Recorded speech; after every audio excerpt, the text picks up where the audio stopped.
After the end of World War II, the world was split into two, East and West. This marked the beginning of the era called the Cold War.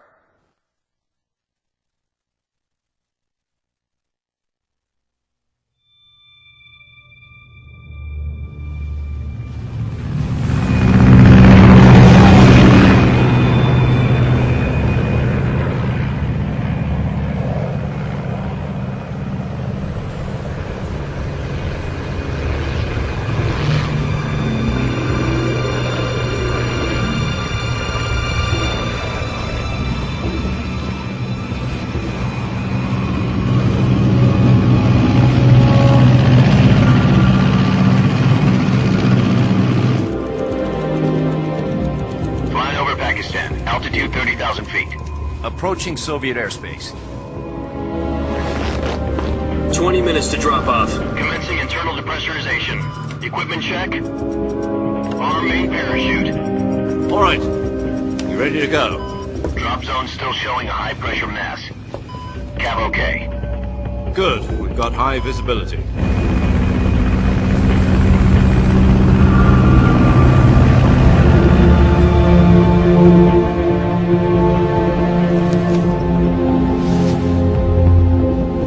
Put out that cigar.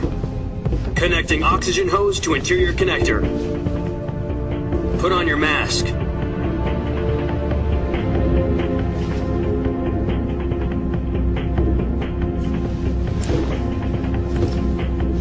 Does this panty waste know what he's doing? Approaching release point. 10 minutes to drop off. Hey, are you deaf? He said put out the cigar and put on your mask.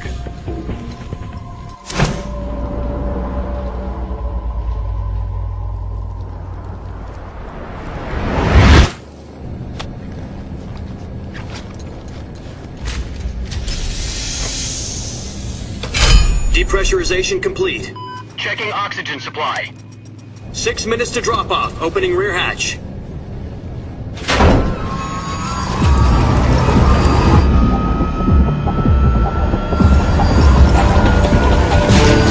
Sunrise.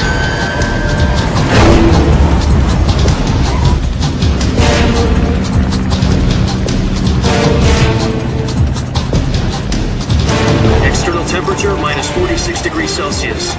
2 minutes to drop off. Stand up. You'll be falling at 130 miles per hour. Try not to get frostbite from the wind chill. 1 minute to drop off. Move to the rear. Activate bailout model. This is one for the history books. The world's first halo jump. 10 seconds to drop off. Stand by. Status okay. All green.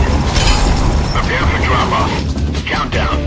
5, 4, 3, 2, 1. Spread your wings And fly. God be with you.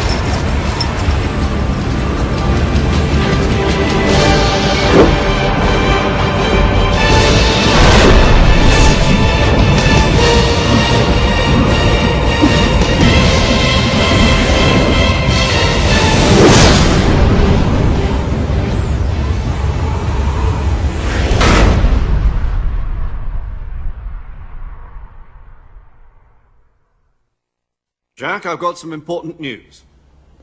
The head of the CIA has finally given us the green light for the virtuous mission. Virtual mission? No, the virtuous mission. The future of our Fox unit depends on it. If it succeeds, we'll be officially organized into a unit. Virtuous mission? Sounds like some kind of initiation ritual. You know, don't get cocky. This isn't a training op. Right. So what exactly is this wonderful mission? Well, about 2 years ago, a certain Soviet scientist requested asylum in the West through one of our moles. His name is Nikolai Stepanovich Sokolov. He's head of the OKB 754 Design Bureau, one of the Soviets' top-secret weapon research facilities, and the East's foremost expert on weapons development. Sokolov? Isn't he that famous rocket scientist? The very same. On April the 12th, 1961, the Soviets achieved the first manned spaceflight in history. The Earth was blue, but there was no God. Well spoken. The rocket that carried Yuri Gagarin to orbit was the A-1, known as the Vostok rocket. Sokolov is said to be the man most responsible for the multi-engine cluster used in that rocket. After Gagarin's flight, Sokolov left rocket development to become the head of the newly established Design Bureau. From a lowly technician to head of a design bureau, that's quite a success story, so why do you want to defect? It seems he'd become afraid of his own creations. Afraid? Call it a crisis of conscience. And for that, he left his country and his family behind and went over the fence? Not exactly. One of his conditions was that his family was also to be taken safely to the west. We used a mole to get the family out first, and succeeded in sneaking Sokolov over the Berlin Wall shortly afterwards. I was the one who conducted the operation. The security on the eastern side was still full of holes back then. Then what? We got Sokolov over in one piece, but the whole ordeal had left him exhausted, and we checked him into a hospital in West Berlin. It took him 2 weeks and more than 600 miles to get from the research facility in the Soviet Union to Berlin. He was in no condition to say anything coherent. And it was only a week later that we had something much bigger on our hands. The Cuban Missile Crisis. October the 16th, 1962, President Kennedy received word that the Soviets were in the process of deploying intermediate-range ballistic missiles in Cuba. The President demanded that the Soviets dismantle and remove the missiles. At the same time, he announced a naval blockade to prevent further missile shipments from reaching Cuba. But the Soviets didn't back down, instead placing their armed forces on secondary alert. Soviet transport ships carrying missiles continued on course towards Cuba. US and Soviet forces went on alert for an all-out nuclear war. Frantic negotiations were conducted through the UN's Emergency Security Council and unofficial channels to end the hair-trigger standoff. Finally, on October the 28th, the Soviet Union agreed to remove its missiles from Cuba, and so the world avoided a nuclear holocaust.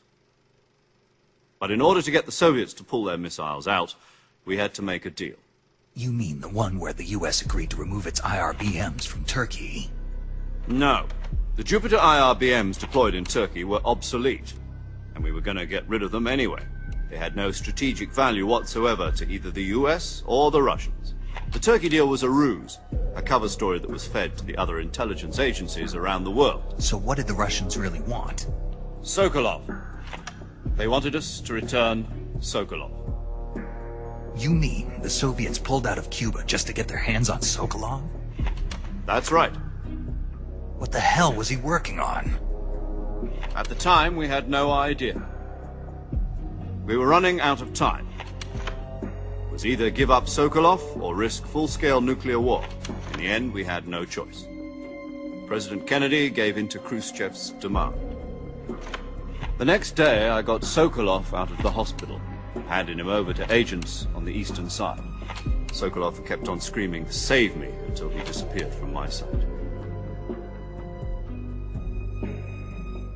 Then, a month ago, we received some new information from one of our moles. About Sokolov? Yes. He was taken back to the research facility and forced to continue working on the weapon in question under KGB supervision. What's more, it's on the verge of completion. So what kind of weapon is it? Something to do with space rockets? No, missiles. Same technology. I guess you're right. We don't know the details, but it appears to be a new kind of nuclear device. For half a year now, the Soviets have been conducting frequent nuclear tests at Semipalatinsk. Something to do with the weapon, I assume. We're talking about a secret weapon so big that Khrushchev was ready to pull out of Cuba to get it back. Is Sokolov still in the facility? No. According to our intelligence, he's in Selinoyarsk, a place in the mountains about 3 miles to the west that's known as the Virgin Cliffs. The Virgin Cliffs. Nice name for a virtuous mission. They moved him there just recently. Why? Apparently, they're conducting a field test of the weapon, but it's our best chance to get him back. This mission would never have been possible if he was still in the research facility. This is our last chance. Sokolov must have known that too when he contacted us.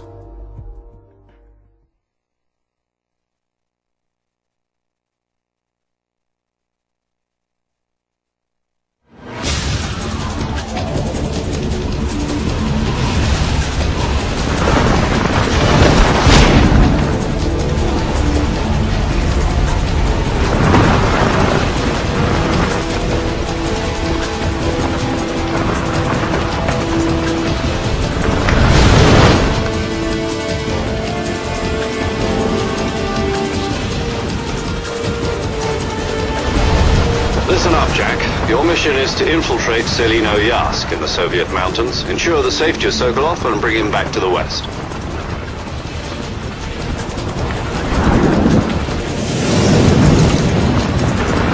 If we don't get Sokolov back before that weapon is complete, we'll be facing a major crisis. The clock is ticking.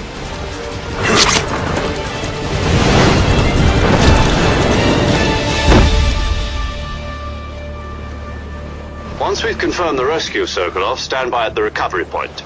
A recovery balloon will be dropped at that point. Helium will be pumped into the balloon to inflate it. The process takes about 20 minutes. Once it's complete, the gunship's arm will latch onto the balloon and pull it up. The Fulton surface-to-air recovery system. I'm familiar with the theory. Take it easy. It's been combat-proven. Do you think Sokolov is up to it? The shock will be less than during a parachute jump, and the arm can handle up to 500 pounds. So you're planning on going over the border in a single combat Talon? She's equipped with two 6-barrel 20mm Vulcan cannons, as well as two 40mm machine guns. Sounds like she could hold her own against a battalion of tanks. Even with the fuel in the reserve tank, we're facing a 4-hour time limit. If all goes well, it shouldn't take more than a few hours. Home in time for dinner. But if anything goes wrong, You'll be eating dinner, breakfast, and all the rest of your meals in the jungle.